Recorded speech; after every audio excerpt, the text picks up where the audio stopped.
En este video veremos cómo resolver el ejercicio 21 de la sección 1.1. El enunciado del problema nos da una expresión f de x y pide calcular f de 2, f de menos 2, f de a y algunos otros valores como se puede ver en pantalla.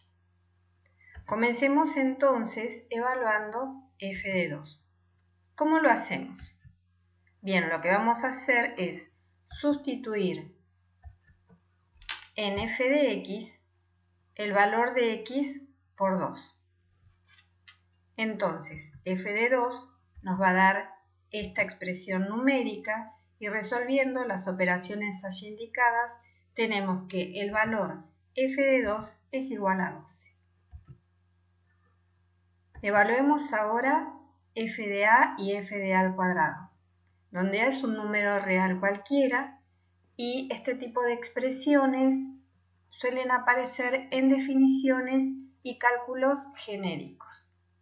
Para calcular f de a procedemos de la misma forma que antes, es decir, sustituimos x por a en la expresión de f de x.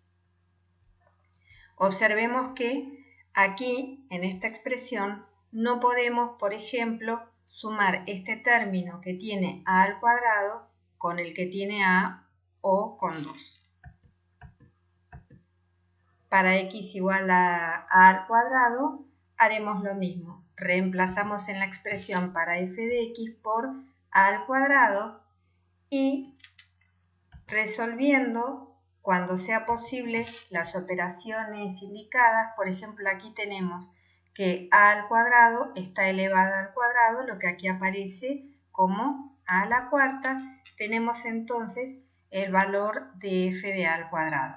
En ambos casos, las respuestas quedan expresadas en términos de a. Para calcular el cuadrado de f de a, observemos que f de a es un trinomio. Entonces, para poder calcular ese cuadrado, lo que podemos hacer es asociar dos de los términos. Por ejemplo, en este caso asociamos menos a con 2 y entonces esto queda expresado como un binomio, es decir, una expresión con dos términos elevada al cuadrado. Por lo tanto, ahora podemos calcular el cuadrado de ese binomio, que es lo que se ve en pantalla, y operar cuando sea posible. En este caso hay que elevar al cuadrado el primer término, hacer la correspondiente distributiva en el segundo y obtener el cuadrado del último término, que es un binomio. Así obtenemos f de a y f de a elevado al cuadrado y en este caso otra vez la expresión resultante queda expresada en términos de a. Para finalizar, observemos que en el caso que debemos calcular f de a más h, a y h son otra vez números reales cualesquiera, operamos de la misma forma y el resultado quedará expresado en términos, en este caso, de a y de h.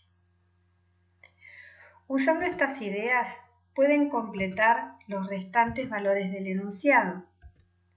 Y recuerden que, como este es un ejercicio impar, pueden cotejar sus respuestas con las que aparecen al final del libro.